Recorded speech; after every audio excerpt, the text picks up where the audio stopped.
Uncle क्या हुआ, कुछ पता चला? अंकल वो ग्रीस में है। ग्रीस?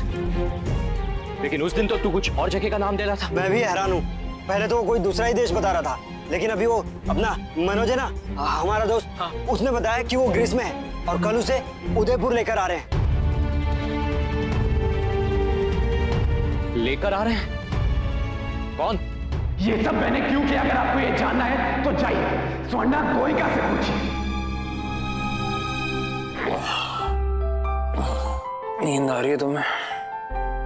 मुझे तो इतनी नींद आ रही है कि पूछो ही मत। फ्लाइट में पूरे टाइम सोता हुआ आ रहा हूँ, पर ऐसा लग रहा है जैसे फ्रेश ही नहीं हुआ। मुझे तुमसे एक जरूरी बात करनी है।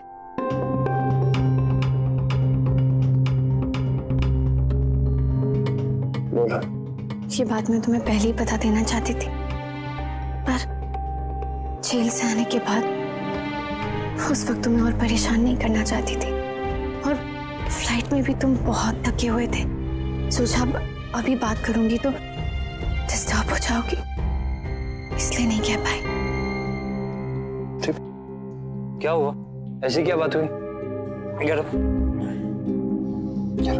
बताओ मुझे क्या हुआ। वो आर्यन, उसने कुछ कहा मुझसे।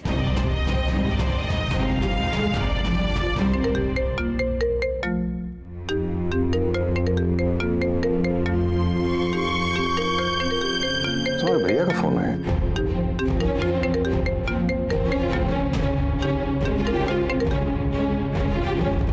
जी भैया। अर्पिता, शुभम को पुलिस ने पकड़ लिया है।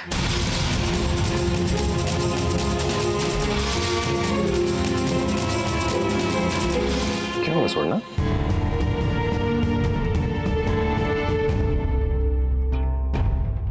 हाँ कार्तिक, मैं खुद भी इतनी ही शॉक थी। कार्तिक, तब से यही सोच रही हूँ कि उसने ऐसा कहा क्यों। उनसे पूछा तुमने? मैंने कोशिश की थी पर हो नहीं पाई। कार्तिक, ये भी तो हो सकता है ना कि आर्यन झूठ बोल रहा। और ये भी तो हो सकता है ना कि वो सच कह रहा हो। नायर, वो औरत पहले दिन से कभी पसंद नहीं थी मुझे, हमेशा से नफरत करता आया हूं, लेकिन मिस्टर गोयनका की वजह से बर्दाश्त करता आ रहा हूं उन्हें।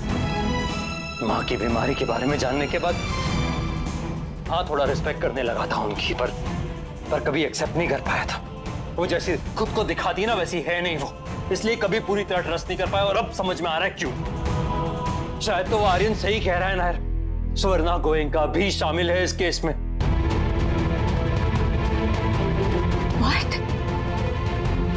नहीं कार्तिक, हम बिना पूरा सच जाने किसी नतीजे पे कैसे पहुंच सकते हैं? कार्तिक, ये बहुत अनफेयर होगा। सच तो सबके सामने आ ही गया नायरा, शायद सिर्फ हमें नजर नहीं आ रहा। तुम याद करो वो व्रत वाले दिन हम लोग टकरा गए थे और हमारे एनवेलप्स एक्सचेंज हो गए थे। मिसेस गोयनका के एनवेलप से आर्यन की फोटो निकली थी। तुम्हारे बर्थडे वाले दिन नायरा, केक लाने आर्यन अकेले भी जा सकता था, लेकिन वो गई थी उसके साथ। अब तो मुझे पूरा यकीन हो गया नायर, वो भी इस केस में इन्वॉल्व है। मैं नहीं मानती, मैंने बहुत करीब से देखा है उन्हें कार्तिक। बहुत प्यार करती हैं वो तुमसे, तुम्हारी चिंता रहती है उन्हें। और ये मत भूलो कार्तिक, अपनी शादी को खतरे में डाल के उन्होंने तुम्हारे और तुम्हारे पापा के बीच की गलतफहमियां दूर की। और आर्यन की बात का मतलब कुछ और भी तो हो सकता है।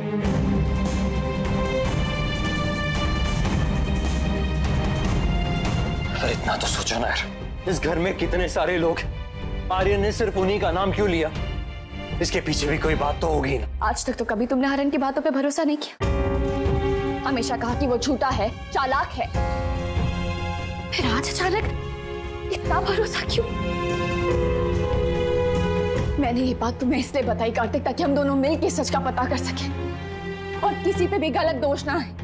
इसलिए नहीं कि तुम अपनी इतने सालों की नफरत और गुस्सा बाहर निकालो। तुम उन्हें अपनी मां मानो या ना मानो, बस इतना तो मानना पड़ेगा कार्तिक कि इस फैमिली का वो भी एक अहम हिस्सा है, और हमारी एक गलती का असर सारे रिश्तों पे पड़ेगा।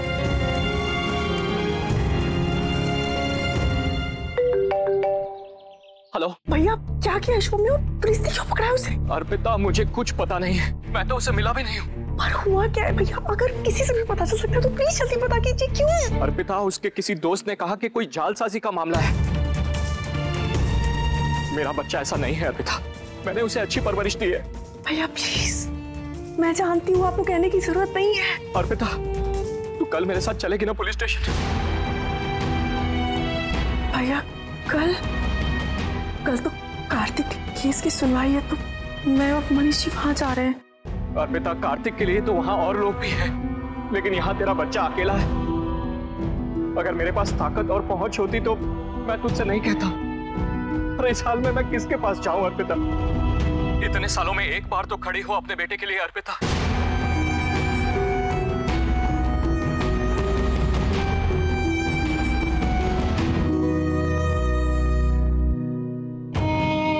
मेरे बेटों को इस मुसीबत से बचा लीजिए भगवान जी। सही कह रही हो तुम, हमें इस बात की तह तक जाना चाहिए। हम दोनों मिलकर सारे सच का पता लगाएंगे, लेकिन अगर वो दोषी निकली नायरा तो मैं उन्हें कभी माफ नहीं करूंगा। मिसेस गोयनका बनाकर बहुत रिस्पेक्ट देती उन्हें, लेकिन अगर वो इस रिस्पेक्ट के लायक नहीं हुई ना, तो ना सिर्फ उन्हें इस घर से निकलना होगा, लेकिन हमारी लाइफ से भी। फिर चाहे तुम कुछ कहो या मिस्टर गोयनका, मैं कुछ नहीं सुनने वाला।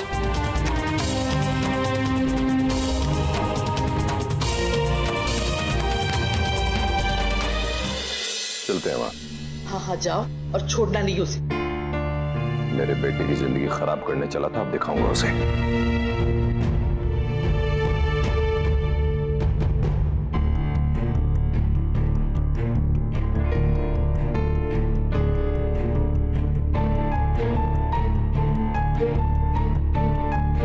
चले कार्तिक जी। अब मनीष जी, मैं भी आपके साथ चलूं? कौन से पुलिस स्टेशन जा रहे हैं आप लोग?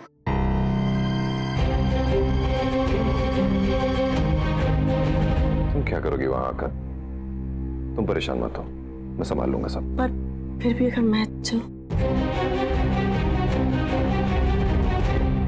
मैं जानता हूं कि तुम्हें बहुत चिंता है, पर तुम्हें परेशान होने की कोई जरूरत नहीं है। मैं एक काम करूंगा, फोन पे तुम्हें बता दूंगा कब क्या हुआ।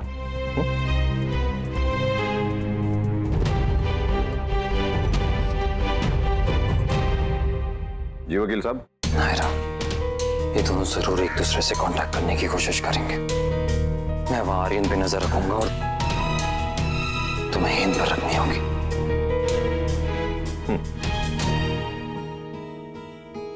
चलो बेटा।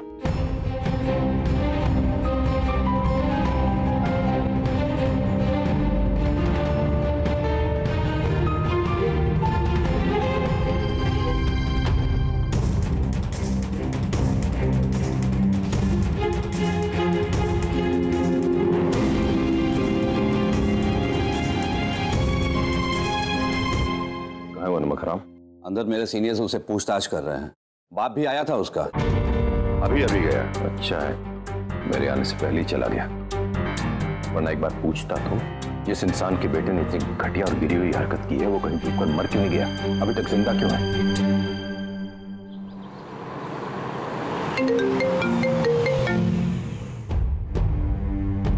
हाँ भैया, मैं बस आ रही हूँ, रास्ते में हूँ। 10-15 मिनट आई पहुंच जाऊंगी जल्दी। अर्पिता, जल्द से जल्द आ जाओ, मुझे तो बहुत चिंता हो रही है। भैया प्लीज आप ऐसे मत घबराइए, मैं जल्दी आ रही हूँ ना। भैया बस एक काम कीजिए ना, आप जरा देख के बताइए ना, पुलिस स्टेशन में कहीं कार्तिक और मनीष जी तो नहीं है ना? एक मिनट।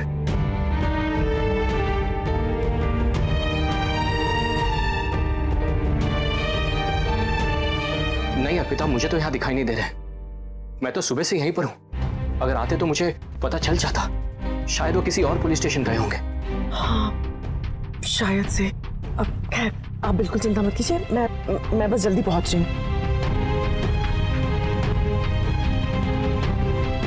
भगवान जी प्लीज रक्षा करना, सब कुछ संभाल लेना प्लीज।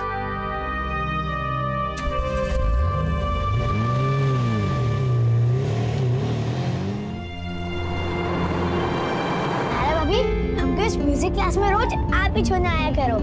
हाँ, हमें बहुत मजा आता है आपके साथ। मैं कोशिश करूंगी, पर प्रॉमिस नहीं कर सकती। कभी कभी मैं बिजी भी तो होती हूँ ना। अब हम ड्राइवर के साथ आया करेंगे। हाँ